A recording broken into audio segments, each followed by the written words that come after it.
Insellmilkom. Bernard Grech irriżenja minn kap tal-Partit Nazzjonalista wara kważi 5 snin fit-tmum.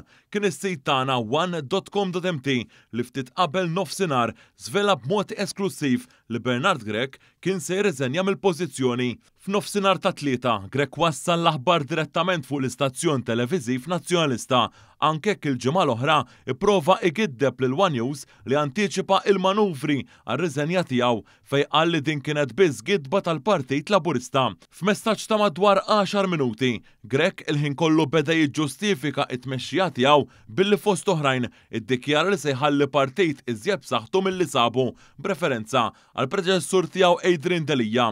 Grech qal li hu daħal imexxi Partit Nazzjonalista kollu ġrieħi u mifni bil-ġlied iżda skontu irnexxielu jaqdu. Dħalt kif jaf kulħadd f'mument xejn feliċi. Sibt partit illi kellu ħafna ġrieħi, ġlied intern, u li kien għadu ħireġ minn telfiet elettorali kbar.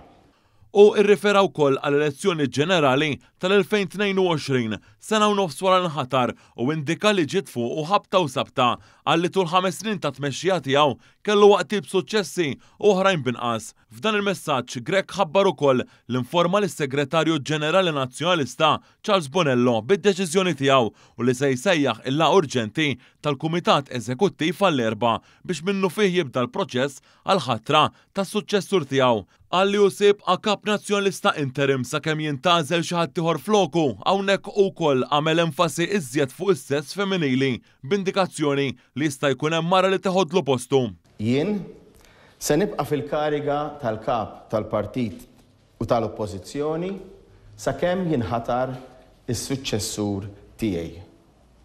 Inwiegħed li jkun min ikun jew tkun min tkun is-suċċessur tiegħi ħajsibu is-sapport u l-lealtà assoluta tiegħi. Min jieħu post Grech se jkun il-5 kap nazzjonalista mill-2013 lil hawn.